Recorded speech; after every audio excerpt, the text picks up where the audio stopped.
उसमें कितना मलरामद हो चुका है? सर आज दो एप्लीकेशनें लगी थी, एक बच्ची का 164 रिकॉर्ड करने के लिए और दूसरा के मुलजिम की जो विक्टिम है उससे मुलाकात कराई जाए।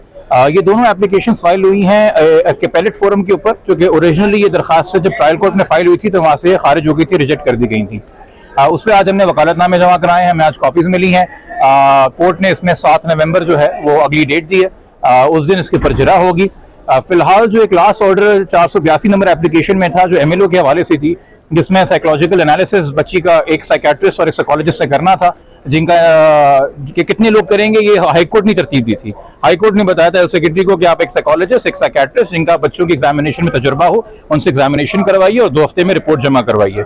13 अक्टूबर को जो है वो हेल्थ सेक्रेटरी ने उसका नोटिफिकेशन निकाला, जो कि पब्लिक डॉक्यूमेंट है। और मुझे जो मालूमात मौसूल हुई चाइल्ड प्रोटेक्शन सेंटर से कि मंडे 17 अक्टूबर से गालिबन बच्ची से वो मुलाकातें शुरू हुई और वो एग्जामिनेशन हुआ है। अब जो भी बच्ची और साइकेट्रिस्ट साइकोलॉजिस्ट के बीच में बात है, वो आपको पता है कि वो एथिक्स भी है उस प्रोफेशन के, कि वो कॉन्फिडेंशियल और वो उनकी रिपोर्ट के अंदर आएगा।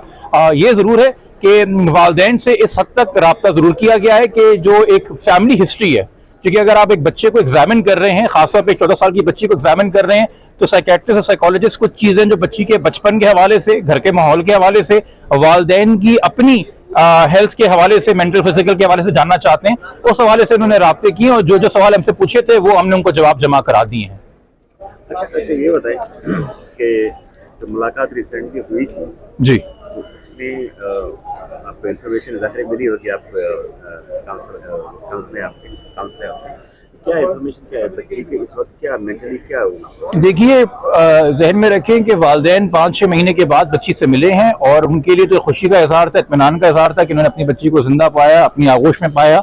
मगर जहाँ तक कि बार बार मेंटल और फिजिकल हेल्थ के हवाले से है, ना साइमा काज़मी साहिबा ना मेहदी काज़मी साहब, ये दोनों मेडिकल प्रोफेशनल्स नहीं हैं। मैं यही रिक्वेस्ट बहुत हमली हमारे जजेस से भी करता हूँ कि आला अदलिया भी मेंटल और फिजिकल हेल्थ प्रोफेशनल्स नहीं हैं, हम बतौर वकील भी नहीं हैं। अगर इस मामले में हमने डॉक्टर से राय सीख की है, और देखें ये फेयर बात है, कल को रिपोर्ट में हो सकता है कोई ऐसी चीज आए जो वालिदैन का जो इंटरेस्ट है, जो कम से कम हमने केस पुटअप किया उसके इसमें फायदे में ना हो, या हो सकता है हमारे फायदे में। मेन चीज जिस चीज के लिए हमने ये मेडिकल ऑर्डर किया है वो बच्ची का वेलफेयर है। They are not mental experts. अगर कोई चीजें हैं जो बच्ची की सेहत डिस्टर्ब कर रही है फिजिकली या मेंटली, डॉक्टर उसका एनालिसिस करके कोर्ट को जमा कराएंगे और कोर्ट अपनी जुरिसडिक्शन में लोको पेरेंटिस एज पेरेंट्स जो एक्ट करता है कोर्ट, उसमें बेहतर फैसला करेगा। बट फिलहाल वालिदैन खुशी है कि एक वो मुलाकात हुई है, जो एक्ट करता है कोर्ट उसमें बेहतर फैसला करेगा। बट फिलहाल वालिदैन खुशी है कि एक वो मुलाकात हुई है और उसके बाद हम देखेंगे बच्ची की एजुकेशन का क्या हो रहा है।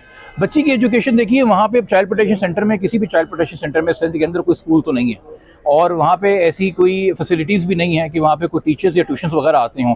आपको पता होगा कि बच्ची मुस्तकबिल में तालीम के बारे में क्या सोचती है, ये क्वेरी भी पुटअप की गई थी डॉक्टर्स को जिन्होंने बच्ची को एग्जामिन करना है, कि बच्ची अपने वेलफेयर के बारे में क्या सोचती है, अपनी मुबैना शादी के बारे में क्या सोचती है, अपनी मुस्तकबिल की तालीम के बारे में क्या सोचती है, ख़ानदान से वापस मिलने के बारे में क्या सोचती है। इन तमाम तर चीज़ों के ऊपर जवाब इकट्ठा करना है डॉक्टर्स ने, बताना है कोर्ट को, और कोर्ट फिर अकॉर्डिंगली फैसला करेगी। हमारी तो ख्वाहिश यही है कि बच्ची पढ़े लिखे कॉलेज जाए, यूनिवर्सिटी जाए और दोबारा कस्टडी आए। बट देन अगेन हमने अगर इतना इंटरेस्ट ऑफ जस्टिस बच्चे का मेडिकल एग्जामिनेशन सीख किया है, तो फिर हम सबमिट करना चाहते हैं उस एग्जामिनेशन में और कोर्ट के सामने।